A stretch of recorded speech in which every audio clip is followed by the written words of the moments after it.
بسم اللہ الرحمن الرحیم۔ آج کا ہمارا ٹاپک ہے کانگریسی وزارتوں کا قیام۔ گورنمنٹ آف انڈیا ایکٹ 1935 کے تحت 1937 میں ہندوستان میں انتخابات ہوئے۔ انتخابات میں دو میجر بڑی سیاسی پارٹیز انڈین نیشنل کانگریس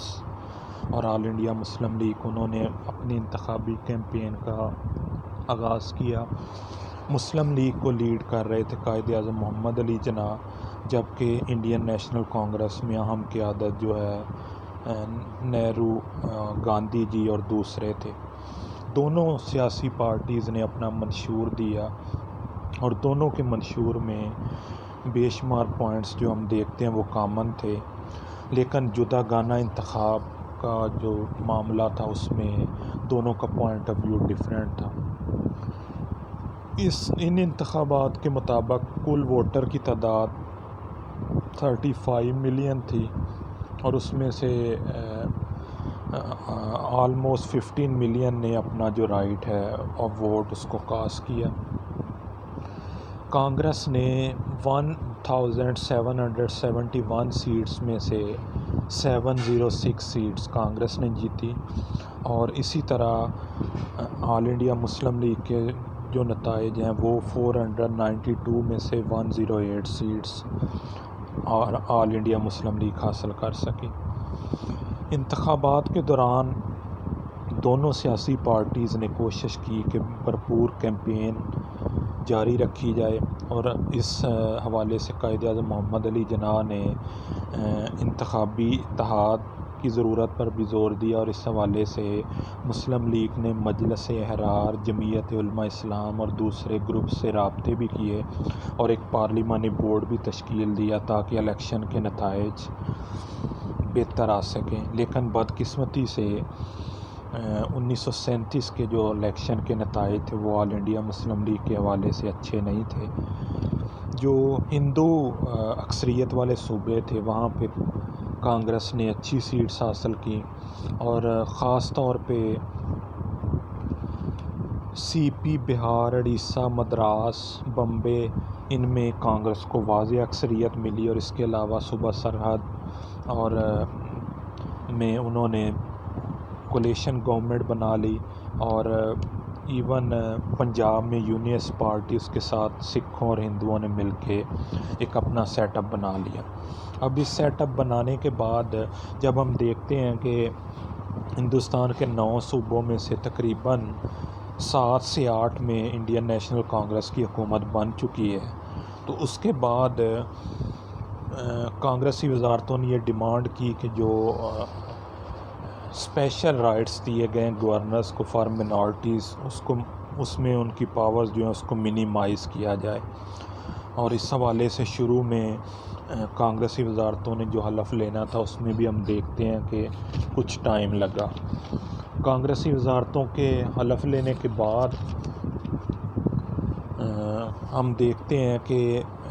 جو ضمنی الیکشن ہوئے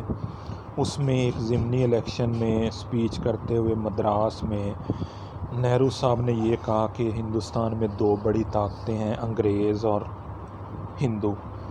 تو اس کے رسپانس میں قائد اعظم محمد علی جناح نے کلیئر کیا کہ نہیں، ہندوستان میں ایک تیسری بھی طاقت ہے، وہ مسلمان۔ اس کے بعد کانگریس کی وزارتیں بن گئیں۔ نہرو صاحب نے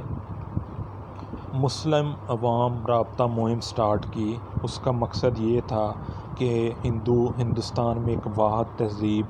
واحد قوم، واحد تمدن ہے، اور مسلمانوں کو قائد اعظم محمد علی جناح اور مسلم قیادت جو ہے وہ غلط سمت میں لے کے جا رہے ہیں، انہیں اپنے معاشی معاملات پہ فوکس کرنا چاہیے، اور ان کے جذبات کو غلط انداز سے پیش کیا جا رہا ہے۔ تو اس کیمپین کا مقصد یہ تھا کہ کانگریسی وزارتوں میں وہ چاہ رہے تھے کہ مسلم لیگ جو ہے اس کو ایز اے سیاسی پارٹی جو ہے اس کو ختم کر دیا جائے، اور اس حوالے سے جو بھی وہ پراپوگنڈا انڈین نیشنل کانگریس اور نہرو صاحب کر سکتے تھے انہوں نے کی۔ اس کے بعد ضمنی انتخابات جو ہوئے اس میں ابتدائی طور پہ تو ہم دیکھتے ہیں ان سیٹوں پہ کانگریس کو برتری ملی، لیکن ضمنی انتخابات میں وہ اس کو سٹیٹس جو ہے اپنا اس کو قائم نہ رکھ سکے۔ اب وزارتیں بننے کے بعد ہم دیکھتے ہیں برصغیر پاک و ہند میں ہمیں ہندو مسلم فسادات بہت زیادہ نظر آتے ہیں۔ دی ریزن واز کہ جو لوکل آفیشلز تھے کانگریس کے، ان کو اتنی طاقت دے دی گئی کہ وہ ایڈمنسٹریشن اور بعض اوقات جوڈیشری کے معاملات جو ہیں ان کو بھی انفلوئنس کرتے تھے، اور جو صوبائی مشینری تھی اس کو یہ انسٹرکشن تھی کہ جو کانگریس کے لوکل نمائندے ہیں وہ آپ کو جو بھی کہیں گے آپ نے وہ اس انداز سے کرنا ہے۔ تو اس سے چونکہ حکومت ان کے ہاتھ میں آ گئی، ویسے بھی آبادی وائز بھی ہندو اکثریت میں تھے، تو کانگریسی گنڈوں نے مسلمانوں کا بے دریغ قتل کیا اور اس کے علاوہ مسلمان کی جائیدادوں کو آگ لگا دی۔ اب اس سے نیکسٹ ہے بندے ماترم۔ بندے ماترم ایک ناول ہے جو چتر جی نے لکھا تھا۔ اس ناول میں ہندو قومیت جو ہے اس کو پروموٹ کیا گیا، جبکہ اس میں مسلمان اور ان کی ہسٹری اور تہذیب و تمدن کے حوالے سے بڑی منفی چیزیں ہیں۔ تو بندے ماترم جو ہے اس کو ایک قومی ترانہ بنا دیا گیا، اور یہ بھی ایک مقصد تھا کہ برصغیر کے جو مسلمان ہیں ان کی تذلیل کی جائے۔ اس کے بعد کانگریس نے کیا کیا، ترنگا 3 رنگوں کا جھنڈا جو ہے اس کو تمام پبلک اور سرکاری جتنی بھی بلڈنگز وغیرہ تھی ان پہ لگا دیا گیا، اور یہ ایون آفسز وغیرہ کے جو ملازمین ہیں اور جو عام مسلمان ہیں انہیں بھی کہا گیا کہ آپ اس کو قومی جھنڈا تسلیم کریں اور اس کو تعلیمی اداروں پر بھی لہرایا جائے، اور یہ قومی جھنڈا ہے۔ اس کے بعد اردو کی مخالفت، کانگریس نے اپنے دور حکومت میں اردو کی بھرپور مخالفت کی، چونکہ وہ سمجھتے کہ اردو زبان جو ہے یہ مسلم تہذیب و تمدن سے اس کا اٹیچمنٹ ہے، لہٰذا اپنے دور حکومت میں ہمیں اس کو ختم کر کے وہی ہندی جو رسم الخط ہے اس کو مکمل طور پہ رائج کرنا چاہیے، اور اس کو قانون ساز اسمبلیز اور جو گورنمنٹ آفسز وغیرہ ہیں ان میں سے اس کو ہٹا کے مکمل طور پہ ہندی رسم الخط جو ہے اس کو رائج کروایا جائے۔ اس کے علاوہ اس سے پہلے بھی ہم دیکھتے ہیں کہ برصغیر پاک و ہند میں جو مسلم فسادات ہوئے ان کی بڑی وجہ گائے کا ایشو تھا۔ اب گائے ہندوؤں کے لیے ایک مقدس جانور ہے، جبکہ مسلمان اس حوالے سے سنت ابراہیمی اور کی ادائیگی کے لیے گائے کو قربان کرتے ہیں۔ تو کانگریس نے اپنے دور وزارتوں میں اس پہ بین کر دیا، اور جہاں کہیں بھی مسلمان اس کو قربان کرنے کی کوشش کرتے تو کانگریس کے جو لوکل گنڈے تھے وہ آ کے ان پہ حملہ کر دیتے اور ان کو قتل کر دیتے۔ اس کے بعد معاشرتی دباؤ انہوں نے بہت زیادہ بڑھا دیا کہ اس طرح کا لٹریچر شائع کیا جائے یا اس طرح کے حالات پیدا کیا جائیں جس میں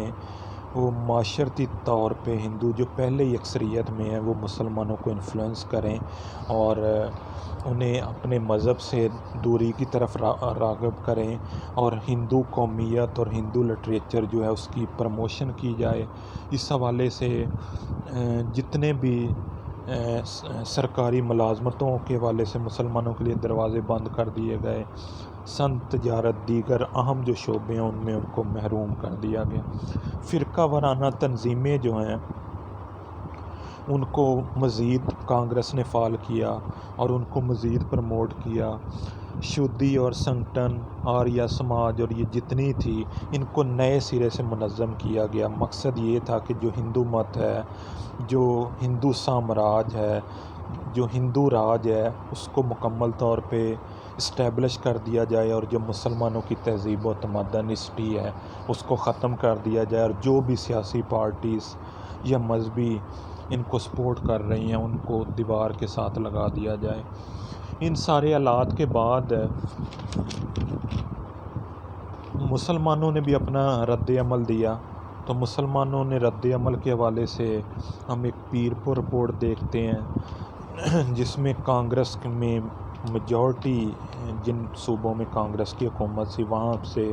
اس رپورٹ نے اپنی فائنڈنگ دیں، اور جو بھی کانگریسی ادوار میں مسلمانوں کے ساتھ زیادتی ہوئی، جو بھی اقلیتوں کے ساتھ زیادتی ہوئی، اس حوالے سے اس کو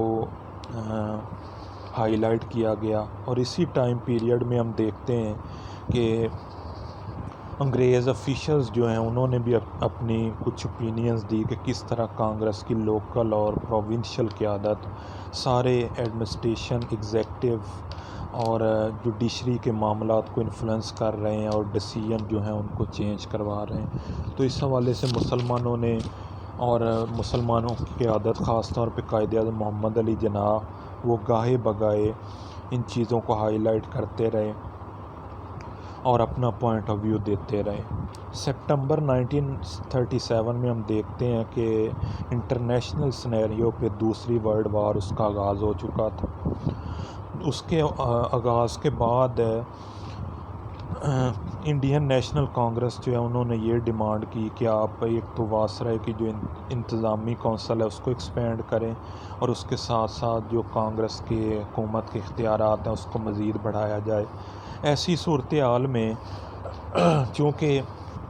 برٹش آرمی میں ہندوستان سے بڑی ریکروٹمنٹ جو تھی وہ سکھوں اور مسلمانوں کی تھی، تو وہ اقلیتوں کو ان کو کسی صورت میں نظر انداز نہیں کر سکتے تھے، اور برٹش گورنمنٹ نے یہ اناؤنس کیا کہ جو اس سے نیکسٹ دستوری اصلاحات ہوں گی اس میں جتنی بھی اقلیتیں ہیں ان کو ان کے رائٹس کو ہم سیف گارڈ کریں گے۔ تو اس حوالے سے کانگریسی وزارتیں جو ہیں انہوں نے تھریٹ کیا کہ اگر 31 دسمبر 1939 تک ہماری جو بھی ہم نے ڈیمانڈز رکھی ہیں اس کو پورا نہ کیا تو ہم استعفے دے دیں گے۔ تو اس حوالے سے مدراس سے سب سے پہلے استعفیٰ دیا گیا، مدراس کے جو وزیر اعلیٰ ہیں، اور اس طرح ہم دیکھتے ہیں کہ آلموسٹ نومبر میں جو کانگریس کی سبھی وزارتیں جو ہیں انہوں نے اپنے استعفے جمع کروا دیے۔ اس کے بعد قائد اعظم محمد علی جناح نے برصغیر پاک و ہند کے مسلمانوں کو کہا کہ ہمیں یوم نجات منانا ہے، تو اس کے لیے جو ڈے مختص کیا گیا وہ 22 دسمبر 1939 تھا۔ اس کو مسلمانوں نے یوم نجات بنایا، کس سے کہ انہیں کانگریس کی وزارتیں جو ہیں جو کانگریس کی وزارتوں کا ظالمانہ جابرانہ دور ہے اس سے انہیں نجات ملی۔ اور ساتھ ہی قائد اعظم محمد علی جناح نے برٹش سرکار سے یہ بھی ڈیمانڈ کی کہ اس ادوار میں جو بھی اقلیتوں پہ خصوصاً مسلمانوں پہ ظلم جبر ہوئے ہیں اس کی آپ پراپر انویسٹیگیشن کریں۔ انہی وزارتوں کے دوران ہم دیکھتے ہیں کہ خاص طور پہ مذہبی معاملات میں مسلمانوں کو بہت زیادہ سفر کرنا پڑا۔ اذان اور نماز کے دوران جو کانگریس کے گنڈے تھے